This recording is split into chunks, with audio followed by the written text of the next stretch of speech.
Juntas, vamos celebrar o nome do Senhor Jesus e nesse tema maravilhoso que é Jardim, que é um tema de intimidade, né? Nós somos o Elas por Ele, não somos 3 irmãs, mas eu sou irmã dela e somos prima dela, então estamos tudo em família. Que geralmente me encontro e falo, suas irmãs, aí eu já até deixo, falo, é irmã também, tudo família. É a Tainá, a Larissa e eu que sou a Leide. Eu chamo de Tatá, Lala, que ela fala que quando eu chamo ela de Larissa que eu tô brava. E eu sou a Leide, tá bom? Nós somos aqui da EBTN, do ladinho aqui de vocês. Deus abençoe. Vamos adorar o Senhor Jesus juntas?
Só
Eu fui diagnosticada com 11 para 12 anos com depressão e síndrome do pânico. Naquela época não tinha nenhum tipo de estrutura que tem hoje.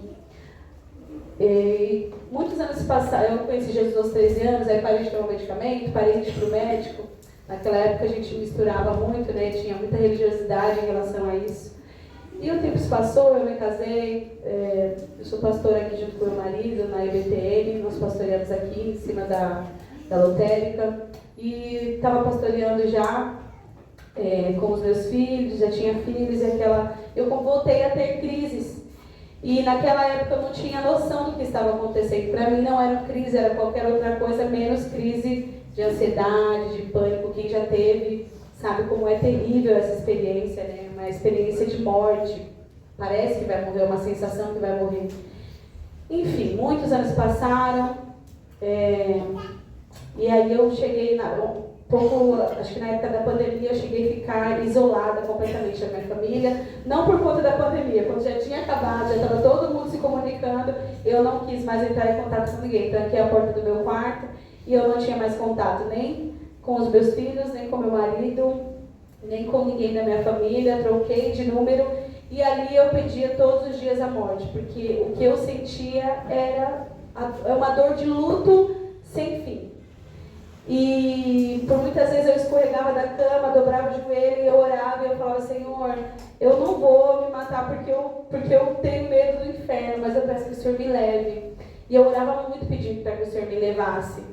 E enfim, depois de um tempo, fui em busca de tratamento, pedi para o meu marido me socorre, comecei para hospitais, comecei a buscar de todas as formas o que eu poderia fazer para sair daquele lugar. Porque eu sei que o Senhor ouviu as minhas orações e Ele preparou pessoas para me socorrer, preparou médica para poder me atender na época, que era uma psiquiatra cristã, inclusive, psicólogas para me atender, que eram cristãs também, inclusive, e o Senhor foi preparando todo esse meu caminho de volta para Ele. E eu lembro que a minha maior tristeza era não ter vontade de cultuar. Eu não tinha vontade de ir para o culto. A Bíblia não diz, alegrei-me quando me disseram vamos à casa do Senhor, e eu não tinha esse ânimo de pensar em ir para a igreja, já me dava um negócio, eu não queria sair do quarto, quanto mais cultuar. E uma das minhas primeiras vitórias foi a alegria de ir para a casa do Senhor. A alegria de falar, glória a Deus, hoje tem culto. E às vezes a gente não entende a preciosidade que é se reunir. A gente sabe que há em muitos países pessoas cultuando ao Senhor em cavernas, pessoas cultuando ao Senhor escondido, pessoas que estão sofrendo, torturadas, mortas. E também há muitos lugares que pessoas estão negando a Jesus, mas nós temos a oportunidade. Você teve força, você teve coragem, ânimo de se arrumar, belíssimas como estão, e chegar até aqui. Louvado seja o nome do Senhor. E toda vez que eu ia cantar esse hino, eu lembrava desse processo, porque eu não me via de novo ministrando louvor, eu não me via de novo pregando a palavra, eu não me via de novo entrando na igreja, eu não me via de novo em família. E o Senhor restaurou tudo isso, porque Ele já tinha promessas. E mesmo que a gente não enxergue os planos e os processos que o Senhor tem para nós, Ele não mente, Ele não erra, Ele não tarda, Ele não falha. E os planos de Deus para mim e para a sua vida vão se cumprir. Independente do processo que você está passando, os planos de Deus vão se cumprir na sua vida. Amém? Aleluias. Pode dar pé, amigo. Glória a Deus. Aleluia. Louvado seja o nome do Senhor.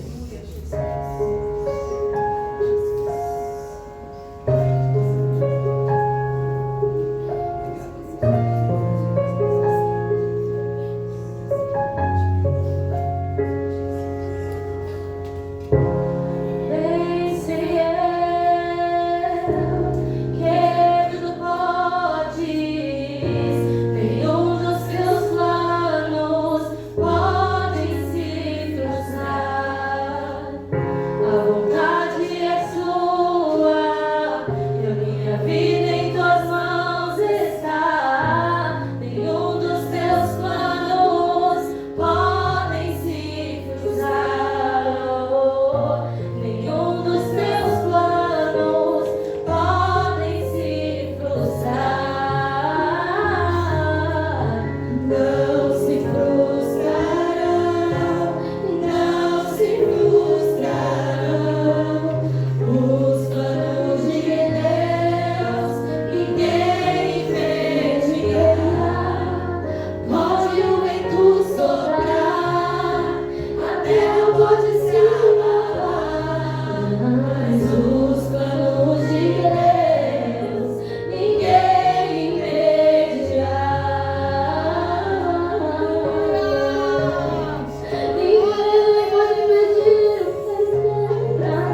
Fosse presenciar esse momento tão importante.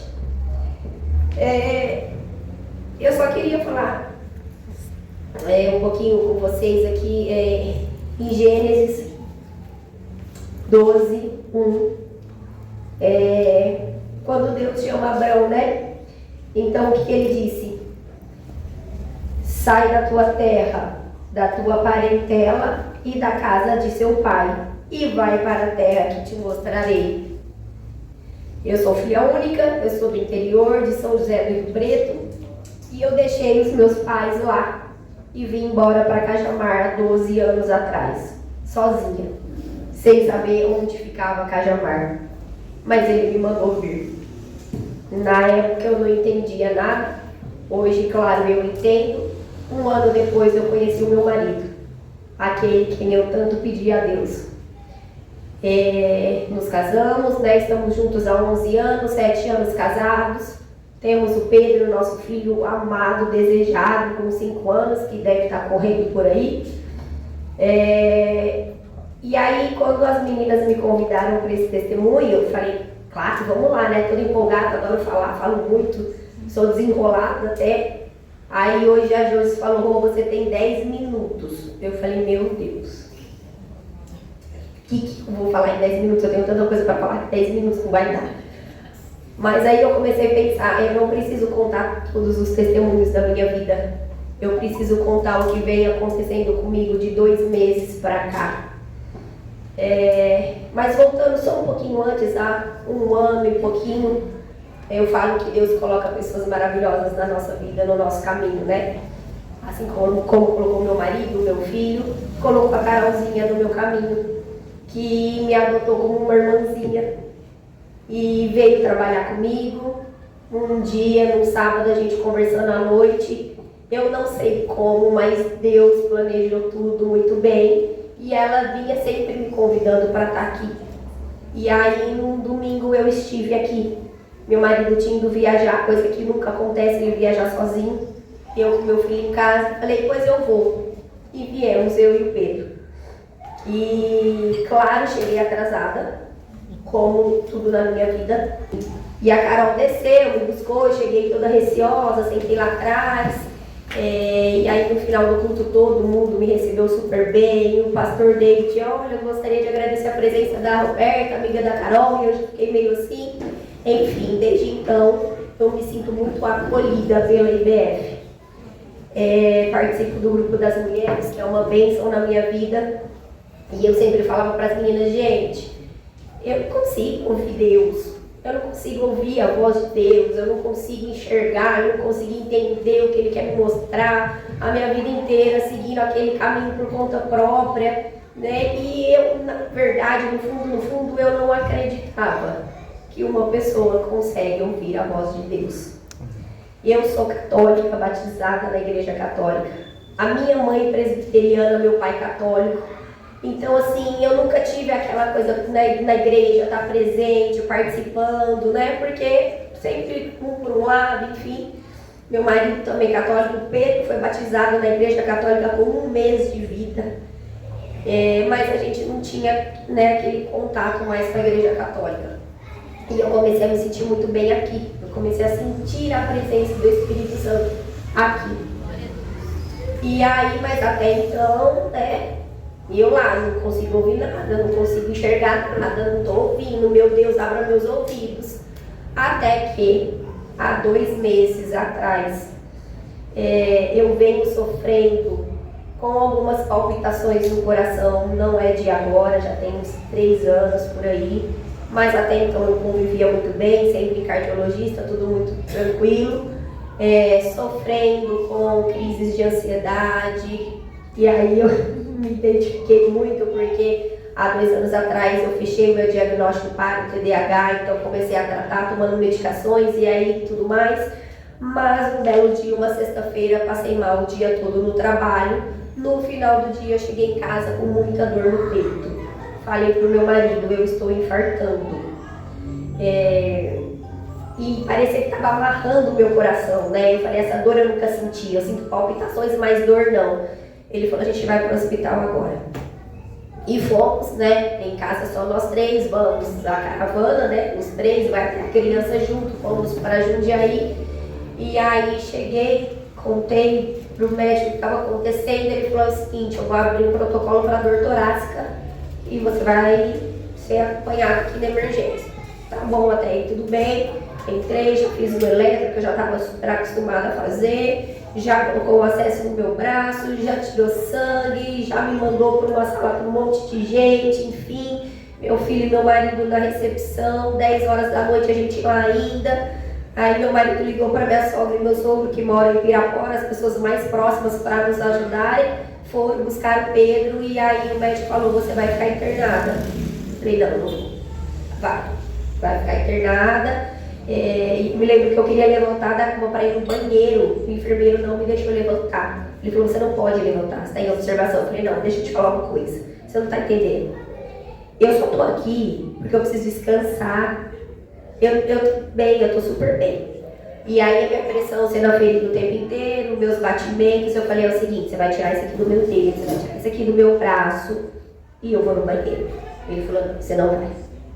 Vou trazer a comadre. Eu falei, não, você não está entendendo. Eu não vou fazer nada aí. Vai. Consegui negociar com ele, ele me levou na cadeira de rodas pro banheiro. Depois de 3 amostras de sangue, eles falaram, a gente só vai definir se você vai para UTI ou se você vai ficar no quarto, mas internada você vai ficar. Gente, na minha cabeça, a primeira coisa que veio foi pegar o meu celular, entrar no WhatsApp, grupo das mulheres IBF, mandei. Minhas irmãs, eu estou no hospital, eu estou internada, orem por mim. Antes de avisar qualquer outra pessoa, eu avisei as meninas daqui. E aí começou aquelas orações, todo mundo mandando mensagem, me veio um áudio do pastor David de 4 minutos e pouco. Aí eu comecei a ouvir, comecei a me emocionar. Tive que interromper o áudio. Terminei depois. De sexta-feira eu fiquei no hospital até quarta. Minha mãe precisou vir de Rio Preto correndo para ficar com o Pedro e meu marido comigo. Só que eu estava me sentindo tão bem que vocês vão achar que é hipocrisia da minha parte. Mas eu estava no hotel. Eu estava descansando. E aí, o que eu ouvi? Minha filha, não vai te acontecer nada. Você só está aqui para se desconectar. No hospital eu consegui entrar e pedi chamada do nosso grupo na segunda-feira à noite. Eu consegui colocar minha mente ali, né, em ordem, consegui descansar. E eu falei pro meu marido, pode ser ironia da minha parte, mas eu não quero ir embora, porque tá muito gostoso esse hotel. Os exames, os resultados, né, Holter, ecocardiograma, para vocês terem uma ideia da gravidade, eu estava deitada, em repouso. A fisioterapeuta chegou. Quando ela colocou o aparelho no meu dedo para verificar os batimentos, meu coração disparou. E os meus batimentos chegaram a 207. E eu já estava tranquila. Eu já estava acostumada a viver dessa maneira. Hoje eu faço sim o acompanhamento. Eles me deram alta com uma medicação. E eles falaram o seguinte, Roberta, você vai tomar esse remédio porque você começou a tomar aqui e começou a surtir efeito. Então você vai para casa com o uso contínuo desse comprimido, todos os dias pela manhã você vai tomar um comprimido com a dosagem mínima para reduzir os seus batimentos. Só que a gente quer que você faça um acompanhamento com um cardiologista especialista em arritmia. E assim eu estou fazendo. Eu fui no médico, ele não confirmou a arritmia, mas também não descartou. Pediu para eu fazer um teste ergométrico e essa semana fui eu lá para a esteira. Toda sedentária, fui para a esteira, não precisei nem correr, só caminhei tranquilamente. Meu coração não disparou, porque ele me pediu que eu ficasse 3 dias sem tomar o medicamento para fazer o exame. E desde que eu estava no hospital, eu não estava mais tomando medicamento, eu não estava mais sem o medicamento. E deu tudo certo, pelo menos não disparou meu coração. Dia 10 eu volto no retorno com o cardiologista e vamos ver o que vai dar. Mas eu sei que não vai dar nada. Amém. Glória a Deus. Só que aí eu ouvi novamente. Não era isso que eu queria fazer na sua vida. Eu só queria fazer você desconectar. Mas eu tenho outro propósito ainda para você. 2 semanas depois, o Pedro, que está correndo por aí, no domingo começou a apresentar febre e dor abdominal. E aí, falei, bom, não foi no banheiro, começa com as cólicazinhas, né? Tá tudo bem, normal, sempre foi assim, vai gripar. Segunda-feira eu mandei para a escola. Deixei com meu marido, que estava de folga em casa, fui trabalhar, fui em casa almoçar, e ele com dor e com febre. Temos dipirona, não passou. Foi no banheiro, conseguiu evacuar, não passou a dor. Meu marido me ligou e falou, ele está se contorcendo em dor. Eu acho melhor a gente levar ele para o hospital. Vamos nós novamente para o hospital. Fez exame, detectou que ele estava com gripe, então ele estava com influenza. Mas vamos fazer então ultrassom abdominal. No ultrassom o médico olhava para o monitor e não falava nada, olhava e não falava nada. E eu já fui ficando agoniada, né? Aí ele falou, olha, eu não consigo ver o apêndice dele, mas eu não descarto uma apendicite. E aí mandou fazer uma tomografia computadorizada com contraste. Falei, precisa? Ele só tem 5 anos. Eu quero. O que eu fiz? WhatsApp, Mulheres IBF. Meninas, estou novamente no hospital, dessa vez com o Pedro, orem por nós. Ele foi diagnosticado com apendicite. E ele já vai ficar internado para fazer a cirurgia amanhã pela manhã. E aí, gente, o meu pensamento falou mais alto. Eu comecei a conversar sozinha, alto. Eu falei, meu Deus, eu sabia que não era comigo. Eu sabia que o Senhor ia mexer mais a fundo, né? Porque quando mexe com o filho da gente. E aí o Pedro sentado no meu colo, sem entender o que estava acontecendo, eu comecei a chorar disfarçadamente e falar com Deus, sem perceber que eu estava falando com Deus em voz alta. E aí quando eu falei, meu Deus, o que é isso? O Pedro falou, o que foi, mamãe? Eu falei, nada, filho. Ele falou, por que você está falando, meu Deus? Nada, aí disfarcei. E aí ele falou comigo novamente. Ele falou, não é com você que eu quero mexer. É com a fé do seu marido. Eu sei que quando ele mexeu comigo, meu marido ficou totalmente desconcertado. Eu chego aqui na igreja, eu tenho que mandar mensagem para ele, eu cheguei na igreja. Eu estou no trabalho, eu mando mensagem porque ele fica extremamente preocupado quando eu não apareço, porque ele fala, pronto, infartou, aconteceu alguma coisa. Mas é o filho dele, né, gente? E aí eu tinha certeza de que Deus estava falando tudo isso comigo. E aí eu tive certeza que não eram vozes da minha cabeça, porque era uma coisa entre mim e ele. Ninguém me falou nada que isso ia acontecer. Mas quando eu saí do hospital, eu sabia que ainda tinha alguma coisa para acontecer. E aconteceu. Então como que foi voz da minha cabeça? Como que foi alguém que me disse, sendo que eu não compartilhei com ninguém? E hoje, 1 mês depois da cirurgia, olha ele aí correndo. Glória a Deus. E ele está super bem, ele não sentiu nada. Ele ficou em casa e mais uma vez a minha mãe veio de Rio Preto para nos socorrer e ajudar como ela sempre faz. Então, gente, quando eu saí da casa do meu pai, eu não sabia o que me esperava aqui. E ainda eu tenho muita coisa para passar, porque a fé do meu marido ainda está sendo testada. Mas vocês vão me ver aqui novamente. E vocês vão ver o meu marido aqui me acompanhando. Amém, glória a Deus. Outra coisa que ele me disse para finalizar: o deserto é lugar de passagem, mas não é lugar de morada. Você vai chegar na sua terra prometida.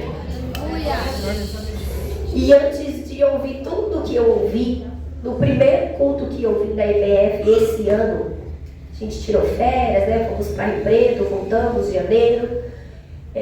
Eu vindo para o culto com o Pedro e a minha mãe, os dois atrás brincando com as brincadeiras deles.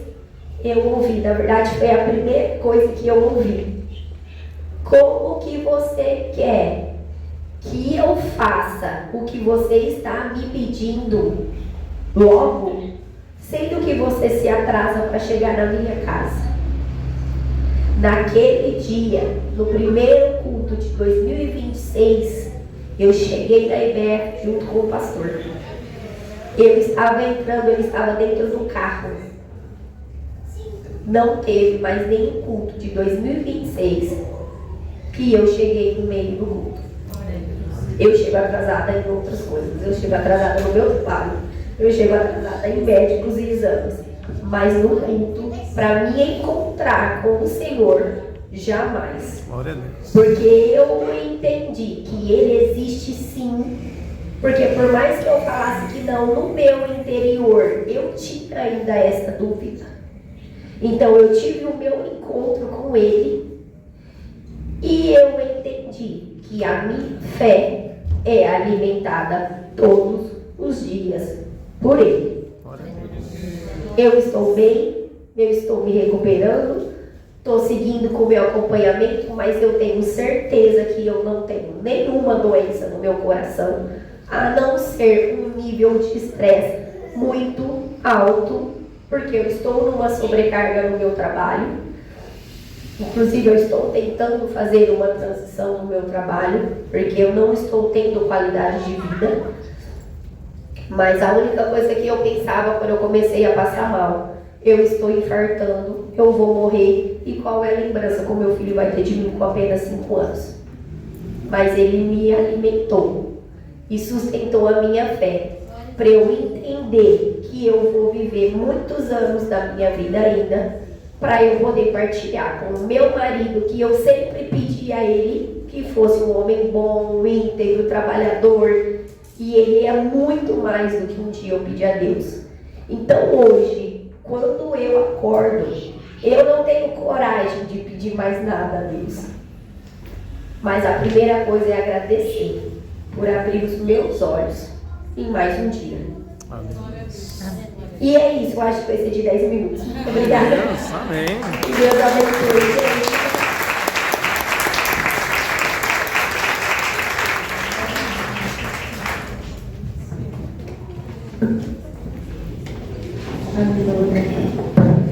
As meninas vão estar chegando. E é isso, né? A gente tem um Deus que não tarda. A gente tarda, mas Ele não. No momento certo Ele age. E que a nossa fé, quando ela for provada, porque a nossa fé ela é sempre provada, que a gente tem a convicção de Deus a qual nós servimos, e que a gente possa confiar que Deus tem sempre uma resposta para a gente, que os planos dele não se frustrem, como já foi dito aqui, né?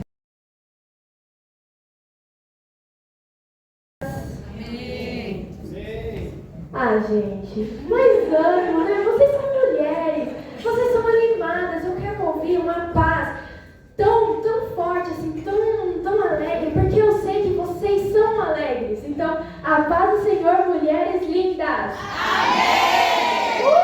Agora sim, eu quero que vocês coloquem de pé, e agora vamos louvar ao Senhor, mais uma vez, né? Muito emocionada com os louvores aqui, com os testemunhos, e vamos entregar, né, o nosso coração ao Senhor, conforme a gente já está entregando, né?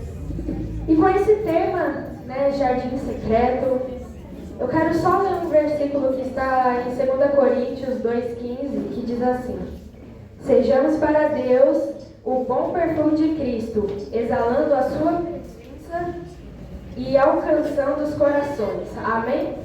Vamos louvar ao Senhor.